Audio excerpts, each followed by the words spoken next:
안녕하십니까. 여러분의 취업과 이직을 위해 영상을 찍고 있는 커리얼의 집 이네이블링 오피서 곰돌이 아저씨입니다. 오늘 말씀드릴 내용은 현장 직군들, 몸쓰는 직군들 중에 이제 유망한 직업에 대해서 말씀을 드리려고 해요. 뭐 소위 노가다라고도 하죠. 건설 노동자일 수도 있고 아니면은 뭐 공장에서 오퍼레이션을 할 수도 있는 거예요. 이거 사실 우습게 보는 분들이 예전에 한번 나온 적이 있었는데, 뭐 예를 들면 지인 용접, 지인 용접이 얼마나 중요한지를 모르니까 여러분들이 타는 차 있잖아요. 그 용접, 물론 그거는 스팟 용접기라고 그래가지고 기계를 로봇을 많이 쓰긴 하지만 사실은 디테일한 용접들은 사람이 훨씬 더 잘해요, 로봇들보다. 그리고 거의 웰딩이 거의 예술에 가까워요. 저도 사실은 용접해봤어요. 군에서 용접해봤는데 포기했어요. 한 번 딱 하고 이건 나의 길이 아니다 하고 포기했어요.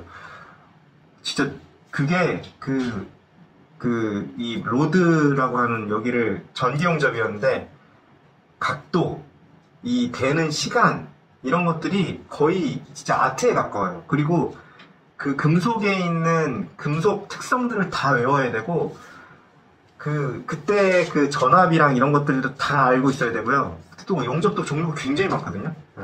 뭐 아크 용접도 있고 전기 용접도 있고 뭐 엄청 많아요. 공부해야 될 게 진짜 천지백거리고요. 그러니까 솔직히 현장직에 대해서 진짜 약간 편견을 갖고 있는 분들을 보면 그냥 그런 말을 해주고 싶어요. 집에서 살지 마라. 뭐 진짜로 여러분들이 살고 있는 집이 다 그런 분들이 만든 거예요. 그러니까 불편하지 않은 거라니까. 예를 들면 진짜 목수 분들 있잖아요. 목수는 그렇지. 목수에 대해서는 사람들이 약간 뭐라고 그래야 되나, 좀 리스펙트하는 그런 게 있긴 있는 것 같아요. 약간 디테일하고 막 멋있는 목공 작품들을 많이 봐서 그런지.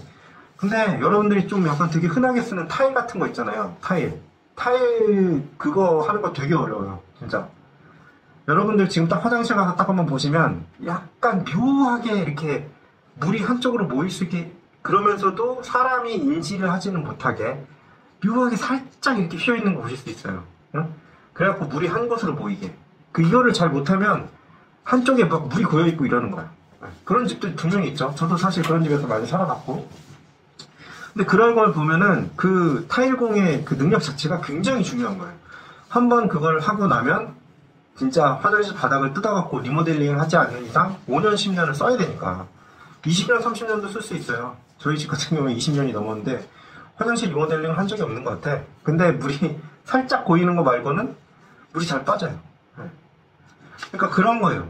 굉장히 중요한 거지.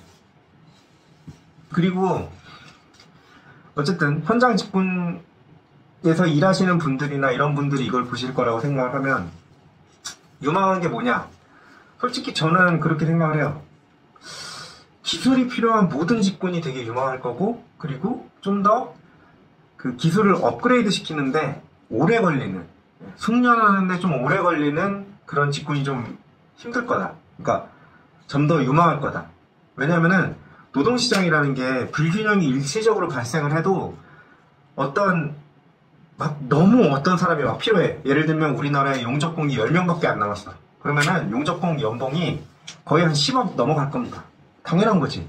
할 수 있는 사람이 없는데 용접은 필요하잖아. 그러면 돈을 많이 줄 수밖에 없는 거예요. 그런 거예요. 당연한 거지. 그러니까 기술이 필요한 모든 직군이 유망한데 숙련하는데 시간이 오래 걸릴수록, 그리고 공부가 많이 필요할수록 그 직군들이 되게 유망한 거예요. 그리고 꾸준히 노력하는 사람들이 그 열매를 딸 수 있게 돼 있는 거지. 예를 들면 이런 거예요. 현장 직군 수요는 사실은 없어질 수가 없는 게 AI로 대체되는 그런 것들이 굉장히 많이 나오는데, 그런 것들은 사실 글, 말 이런 것들 많이 하는 직종들은 그럴 수도 있다고 생각을 해. 근데 그것도 솔직히 저는 되게 느릴 거라고 생각을 하는데, 뭐 이번에 나온 챗GPT가 굉장히 획기적이라고 하더라고요. 뭐 그렇게 되면 조금 더 빨라질 수 있겠지만, 근데 이제 만약에 현장 직군 같은 경우에는 이게 대체가 되려면 로봇이 있어야 되거든. 반드시 로봇이 있어야 되는데 로봇 기술이 아직까지는 그렇게까지 오지 못했어. 제가 알기로 도장 관련해가지고도 그 도장이라는 게 페인트 이렇게 막 뿌리고, 이것도 사실 되게 예술에 가깝거든요. 도장 진짜 한번 해보시면 알아요. 쉽지 않아 진짜. 근데 이것도 그러니까 두껍게 발리면은 그것도 문제가 되고 너무 얇게 발려도 문제가 되고. 근데 이제 페인트건은 그 분사 형태로 뿌리고 이러니까 이거를 특히나 이제 조선업 같은 데서 로봇을 사용해서 하려고 굉장히 노력을 많이 하고 있는 걸로 알고 있는데 쉽지 않아요 진짜. 형체가 일정하지가 않잖아. 그럼 그걸 다 찾아야 되거든. 그 모든 데이터를 다 입력을 해놔야 되는데 사실은 로봇 살 돈, 거기다가 그거 입력할 돈, 거기에 또 만약에 로봇이 가다가 고장나면 수리할 돈, 이거 다 합치면은 그냥 숙련된 용접공이나 그 도장공이나 그런 사람 쓰는 게 더 싸다고. 그러니까 그렇게 쓸 수밖에 없는 거고. 그래서 로봇이 이거를 다 대체한다? 그거는 솔직히 쉽지 않을 것 같아요. 그러면은 뭐 예를 들면 전 세계에 있는 조선소에 뭐 도장 기계를 공급을 한다. 이런 업체가 초거대 기업이 하나 생겼다. 그러면은 가능했지. 왜냐면 그 거대 기업은 그 로봇만으로도 먹고 사니까 로봇 가격을 확 다운시킬 수 있을 건데 그게 아니면 이게 가격이 엄청 비쌀 거란 말이에요. 그럼 쉽지 않아요. 그러니까 대체하기가 쉽지 않지. 거기다가 건설도 그렇고 뭐 조선이든 야외에서 뭔가를 하는 거든 아니면 오퍼레이터든 모든 그 현장 상황이 다 달라요. 근데 제가 저번에 AI 관련해가지고 설명드린 게 있는데 AI는 뭐가 필요하다고 그랬어요? 데이터가 필요하다고 그랬죠. 선행 데이터가 필요하단 말이야. 그거를 학습을 시키는 거거든. 결국엔 함수의 그 결과치를 바꾸는 건데 이 함수에 입력할 만한 데이터가 없는 거야.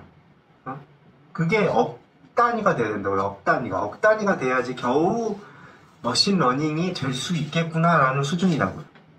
근데 억 단위를 만들 수 있겠냐? 예를 들면 한국은 화장실에 구멍이 있어, 수채구멍이. 근데 미국, 유럽은 뭐 요새는 꽤 많이 생기고 있다고는 하지만 없는 데가 더 많아요. 제가 알기로도 없는 데가 꽤 많아. 예전에는 진짜 아예 없었고 그래갖고 제가 한번 샤워했다가 완전 물바다 만들어 너무 미안한 적이 있었는데 그런 적이 있었고 거긴 또 이제 수채구멍이 없는 대신에 그리고 또 미국은 뭐로 돼 있어? 목조로 돼 있는 게 되게 많죠. 우리나라는 철근 콘크리트야. 그러면은 이 상황이 우리나라에서 4천만 명이잖아요. 거기서 1억 개 이상의 데이터가 나오기가 쉽지가 않은 거지. 그리고 데이터 또 누가 모으는데. 그것도 일일이 가가지고 치수 재고, 체크하고 이래가지고 도장을 여기에서는 이렇게 하고, 뭐 실내 온도가 몇 도일 때는 뭐 도배를 이렇게 해야 되고, 이걸 다 기록할 거냐고. 그거 다 돈인데. 아유, 대체가 될 수가 없어요. 한참 동안 대체가 하기가 힘들 거예요, 진짜. 뭔가 획기적인 로보틱스 기술이 나오지 않는 이상.